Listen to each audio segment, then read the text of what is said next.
The desert of Arizona holds more than heat and dust. Beneath the Valley of the Sun, where ancient peoples vanished and myths linger, shadows still cling to the walls of forgotten apartments. Children grow up among whispers in the night, footsteps across gravel when no one is there, and voices that speak from the dark. This is not just a tale of poverty or broken homes. It is the story of something that crawled out of the walls, something that watched, something that wanted to be heard. A boy once called them friends. You are mine. Later, I grew up in Phoenix, Arizona, heat-baked streets, restless nights, a city humming with crime and survival. My childhood was wrapped in poverty, surrounded by addiction. Both of my parents struggled with drugs. They were broken people, but they were still people, trying in their own imperfect ways to raise me. In the midst of that chaos, I built my own world. My imagination was not a hobby. It was a refuge. No. I invented companions not to think ease the so. loneliness, to cover the harsh reality with something I could control. And then came Chewy. I don't know where the name came from. No one in my family was Mexican. You are so silly. No one spoke Spanish at home. Yet one day, the name appeared, and it stuck. Chewy was my constant companion. He followed me to the grocery store, into the doctor's office, to school. He was always there. And I spoke to him as if he were real. Sometimes, in broken Spanish words I never truly learned, but somehow managed to string together. Chewy was only the beginning. Soon, the cast expanded. 2 friends became 4, then 10, then 16. Each had names, voices, and personalities. They filled the little apartment, crowded the corners of every room, and I carried them all in my mind. My parents didn't see danger in it. To them, it was harmless, even a relief. He's coping, they thought. No puedes The first escapar cracks de appeared esto. at night. Te At estamos 6 years old, esperando. Es inútil I began resistir. suffering from crushing migraines and night terrors. They weren't just bad dreams, they were worlds that swallowed me whole. In those dreams, my imaginary friends stopped being playful. They turned grotesque, wearing bodies that no child should ever imagine. I named them wall walkers. In my visions, they emerged from the plaster, crawling out as if the walls were nothing more than fabric draped over them. Their flesh was pale and hairless, their limbs bent like insects, too long, too sharp. Their faces were almost human, but stretched, empty of warmth. They scuttled on all fours, their heads twitching toward me as if drawn by the beat of my heart. Sometimes I saw them only in nightmares. Other times, they came when I was awake during seizures that left me trembling on the floor. It is not The real. moment my body betrayed me, my eyes filled with their shapes. They crept toward me, whispering, clinging to the edges of my vision. And when I returned from those seizures, drenched in sweat, the terror stayed. Children invent imaginary friends to feel safe. Mine became a curse. I grew different, quieter, afraid to step outside, afraid of shadows in corners, afraid of the dark. My mother noticed. She tried to reason with me, telling me they weren't real, that I was in control. But how could I believe her? When I saw them crawl from the walls with my own eyes, fear twisted into power. When I was angry with my parents or my sister, I would threaten them if you upset me. The wall walkers will... The apartment was small, crumbling, and always heavy with heat. Yet the air inside never felt still, it pulsed, as if the walls themselves were breathing. That was when the house began to make its presence known. At night, cabinets slammed open and shut. The refrigerator door banged loudly enough to wake us. Footsteps padded down the hallway where no one walked. The walls shook with thuds and scratching, as if something was trapped inside and clawing to get out. And then there were the flies. No matter how much my parents cleaned, no matter how many times the place was fumigated, the flies always came back. They gathered on the windows, buzzed in swarms through the rooms, and crawled across our food. It was more than infestation, it was invasion.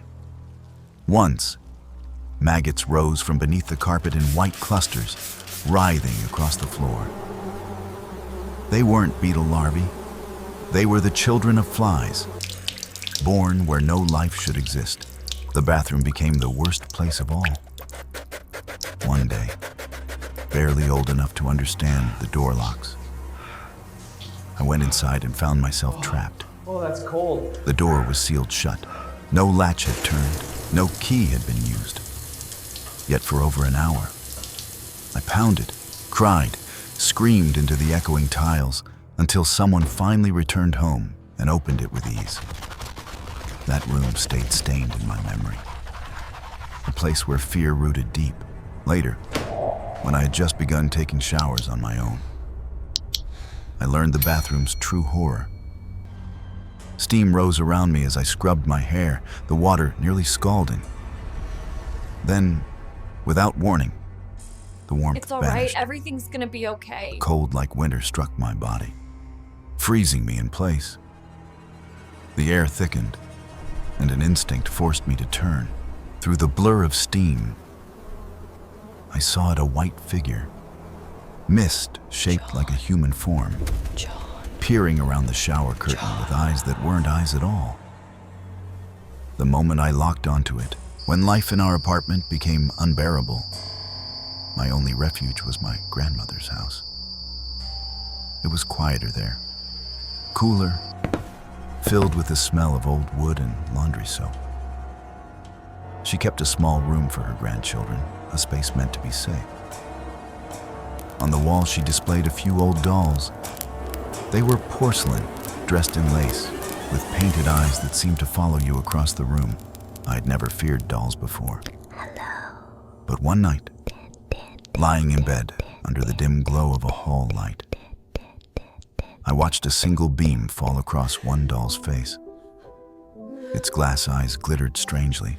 I was awake, It's all fully right, able to move. darling. And as I leaned up, the doll's head tilted down, and in a crisp, childlike voice, it said, "Hello," clear as day, not muffled, not imagined. It spoke. I screamed. I literally crawled out of the room and bolted to the living room where my grandmother sat. From that night on, I refused to sleep in that room unless the doll was removed and hidden. Even when it was gone, I knew exactly where they had put it. Whenever I walked past that closed door, a chill of dread crawled up my spine. That feeling of being watched followed me everywhere in Arizona. Out in the desert, among the jagged stones and low scrub, the sky felt too big, the silence too alive. People said the Superstition Mountains were haunted. Everyone who hiked there reported the same thing at some point. You feel eyes on you. Back at our apartment, summer nights were brutal. Phoenix heat clung to the walls long after sunset, and air conditioning was a luxury we couldn't afford. One night, desperate for relief, I stripped down to my shorts and lay beside the open window. Outside, there was no grass, only a bed of small stones covering the yard, the kind that crunch unmistakably underfoot. That's when I heard it. Crunch, crunch, crunch. Soft footsteps in the gravel, coming closer to my window. My breath caught. My heart hammered. I forced myself to look. Outside lay only the empty desert night. No one was there. No movement. I pulled the window shut, lowered the shade, and froze. The year everything broke apart began with my father's accident. One night, he was struck on the road, badly injured. The doctors prescribed painkillers to get him through his recovery. But those pills became another chain. Goodbye. He never really got off them. At the same time, our money dried up. My older sister left to live with someone else. The apartment grew quieter, but heavier, as though the air itself had thickened with all the unspoken things we were carrying. I grew angrier, restless, frightened. My mother tried to soothe me, telling me over and over that my friends weren't real, that nothing could hurt me. But I couldn't believe her anymore. When arguments erupted, I would point my finger and hiss, "If you make me mad, the wall walkers will get you." I wasn't joking. I believed it. And in some deep place, I wanted them to believe it too. The apartment responded in kind. The banging inside the walls grew louder. Cabinet doors slammed harder. Flies returned, no matter how much poison we used. Even our dog barked at empty corners and whined at night, as if sensing something I couldn't Please, my see. son, By don't then, do the wall this. walkers were no longer confined to my dreams or seizures. They lingered in the edges of my waking vision, shifting shadows. Long limbs curling back into the plaster. Sometimes I felt their weight behind me, like a hand poised over my shoulder. Other times, I sensed them moving through the hall after dark. Invisible but undeniable. They'll It get was as you. if the chaos in our lives and the darkness in my imagination had fused. My family's collapse was feeding. go By the to time I was sleep. old enough to understand what normal should feel like, the word had lost its meaning. The wall walkers weren't just nightmares anymore. They were a weight pressing down on me every day. Even in daylight, I felt them behind me, a cold presence They're brushing the not back real. of my neck. My mother kept repeating the same words. "They're not real. You control them." She would kneel, holding my shoulders, looking me in the eye. I wanted to believe her so badly. But whenever she spoke, the walls seemed to pulse, as if something on the other side was laughing. I tried to fight back in the only ways I knew. I prayed even though I didn't belong to a church. I spoke to Chewy in the broken Spanish I'd learned from nowhere, begging him to protect me from the others. I forced myself to draw pictures of the wall walkers, thinking that if I trapped them on paper, they would stay there. None of it worked. I became smaller. I spoke less. I kept my eyes down. Nights were the worst, lying in bed, staring at the ceiling, waiting for the scratch of claws or the whisper of my name. Sometimes, in the thin space between waking and sleep, I felt like I was leaving my body. Like a thread of myself was stretching into the dark. And something was tugging back. It felt less like a haunting and more like an invitation. As though the apartment or whatever lived in it All right. was trying to teach me its language, shaping me into a vessel for its voice.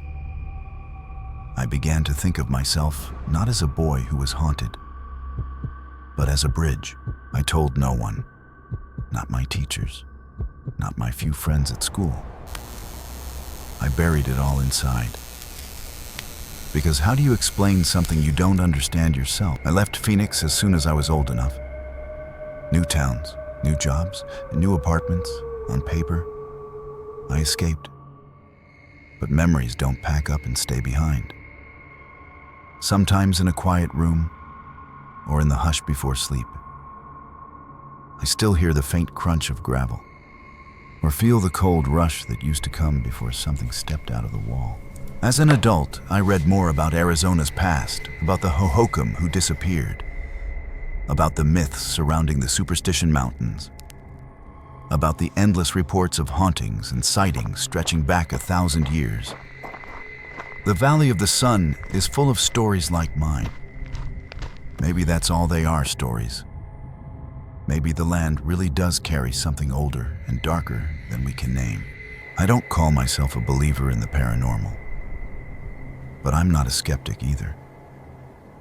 I've learned to sit in the middle, holding both possibilities at once. I can't prove what I saw, but I also can't dismiss it. Those nights, those voices, the wall walkers they're woven into me, they shape the way I see the world. When people tell me about their own unexplainable moments, I don't tell them they're crazy. I tell them I understand. That sometimes life